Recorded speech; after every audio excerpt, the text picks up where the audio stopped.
Le français, c'est bizarre. French is weird. Why does French have so many vowels? Why is it so unlike other Romance languages? What's that spelling all about? Is les mis les misérables or les misérables? What would an alien linguist make of French grammar? What happens if you party like it's 1900 for 2019? Find the answers to these and more coming up. French spelling is weird for pretty much the same reason that English spelling is. The language was written down quite early in its history and it's changed remarkably since then. That's one of the peculiar things about French. If you look at languages like Spanish, Italian, Portuguese, other languages that descended from Vulgar Latin, they haven't changed anywhere near as much. But French has lost lots of its endings and has developed a vowel system that's really, really complex. One of the results of that is the large number of homophones. So words that sound the same as each other. So you've got ver, ver, ver, ver, ver, ver, ver, ver, ver, and ver, sans, sans, sans, sans, sans, sans, and o, o, o, o, o, o, o, o, o, o, o. A great example of how the spelling didn't catch up with the pronunciation was the diphthong oi, where there was a subtle shift at first to oi, and then oi, and then oa. Pretentious moi. Now, if all the weirdness so far makes you want to learn French or resurrect your French or improve your French, then I've got a special deal for you. The sponsor of this video, Rosetta Stone, is offering 60% off a lifetime subscription to all 25 languages, including French. There's a wide range of topics. You can do them in any order according to what you're interested in or what your needs are or what your goals are for learning the language. And there's a fantastic speech recognition system that tells you whether you're getting those 16 vowels right or not. Or is it 17? Le chien n'a pas le droit de prendre le train. Le chien n'a pas le droit de prendre le train.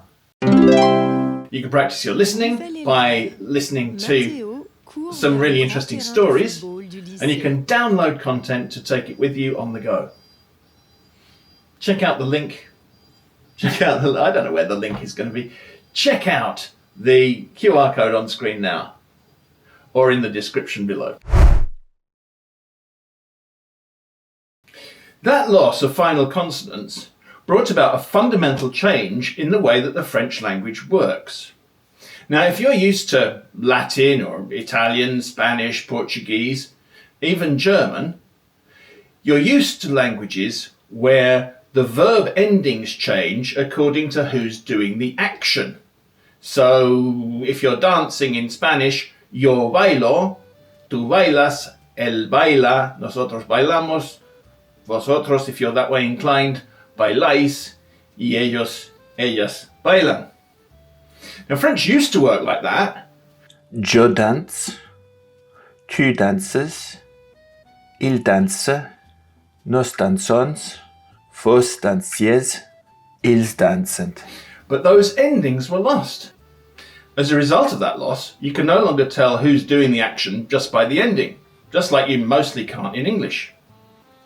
Now, most of those languages where they have those endings, are pro-drop. So in Spanish, bailo on its own means I dance because it's got the O on the end so that you know it's me that's doing the dancing, not something I'll subject you to in this video. Now, French is interesting because it's completely and absolutely anti-drop. You cannot drop the pronouns under any circumstances. So in English, you can say I dance and sing, but in French, you can't say je danse et chante. You have to say je danse et je chante. As well as not being able to drop them, another thing that you can't do with French pronouns is stress them. So, qui danse? You can't say je. You can't say je danse. You have to say moi je danse. But notice, you can't say moi danse. That je absolutely has to be there. So the absolutely mind-blowing thing about that is that many linguists analyse what we would probably think of as French pronouns as actually the bits of the verb that tell us who's doing what. They're not pronouns at all.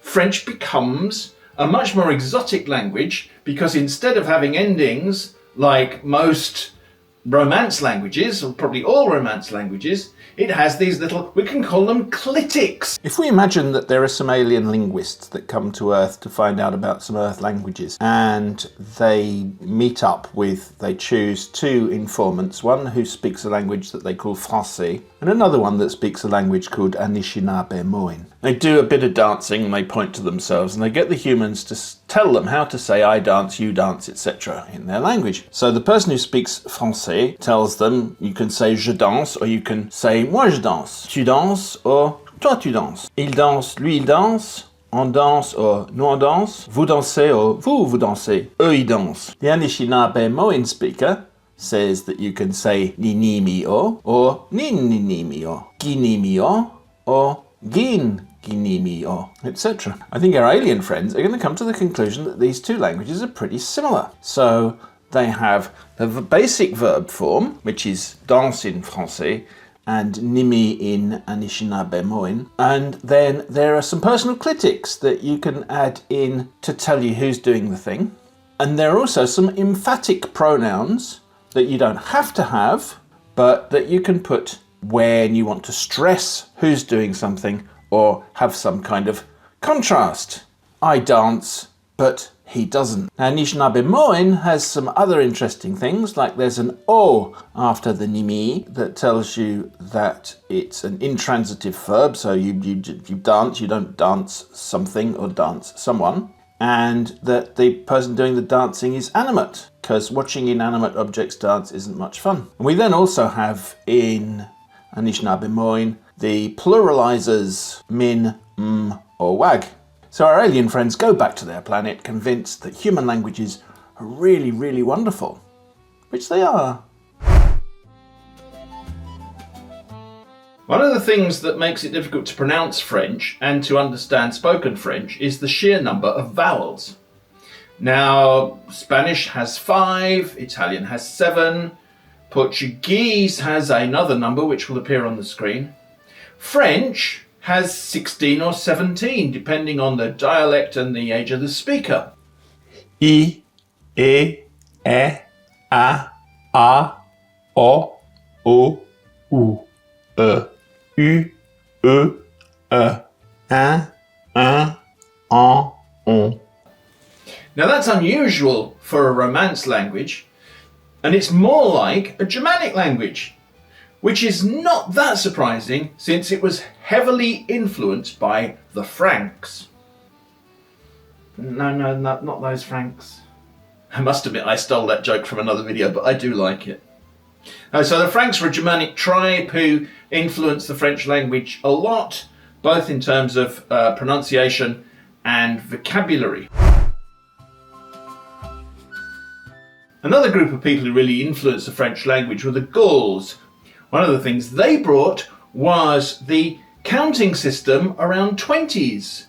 So the fact that, you go, if you're counting up in tens, it goes 10, 20, 30, 40, 50, 60, and then bizarrely 70, 80, 90,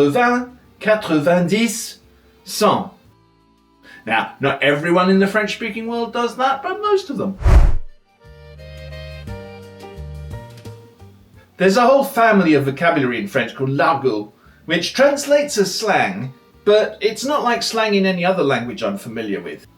So like in English, there are some commonly used words like dosh for money, bucks for dollars, quid for pounds, but in French there's a whole kind of parallel vocabulary that's not just used between criminals or young people or young criminals, but, ordinary middle-class, middle-aged people, like me, but French.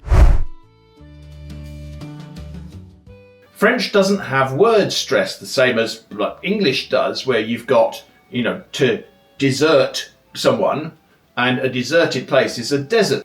Spanish has pagó, I pay, but pagó, he, she, or it paid. You don't get that in French. And a common misconception, especially among my fellow Americans, is that stress falls on the last syllable of a French word. It doesn't. Now, stress in French does come on the last syllable, but it's the last syllable of a phrase. So I'm going home is je vais à la maison. But it's not really heavy stress. It's not je vais à la maison. Now, there is another kind of stress pattern that's becoming more prevalent, and it's called l'accent d'insistance. And I did it there. L'accent d'insistance, where you stress the first syllable of a word in order to kind of emphasize its importance. And journalists do this a lot. In this clip from a French TV news programme, I've marked the normal end of the tone group stress in blue and the special emphatic stress in red. Il est l'un des plus grands acteurs français, l'un des plus populaires aussi du cinéma français. Jean-Pierre Daroussin revient sur les planches, dans la pièce, dans le couloir. Le comédien sera avec nous dans la page culture.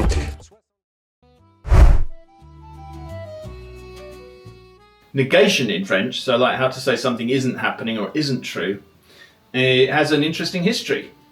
So the original way of negating in French was very similar to how it works in other Romance languages. Io non bailo, io non ballo, je ne danse. Then people started using a kind of reinforcing words, possibly because the no turned into a ne. So you started saying, je ne danse pas. I don't dance a step. Je ne mange mi. I don't eat a crumb. Je ne le crois point. I don't believe it a point. Pas, which originally meant step, little by little kind of generalized into being the negative enforcer de rigueur. And interestingly, in more modern French, pas becomes the negator and ne is just there to agree with it. And in colloquial French, you can very often leave the ne out. So, je danse pas. Now, of course, the endings don't disappear altogether sometimes.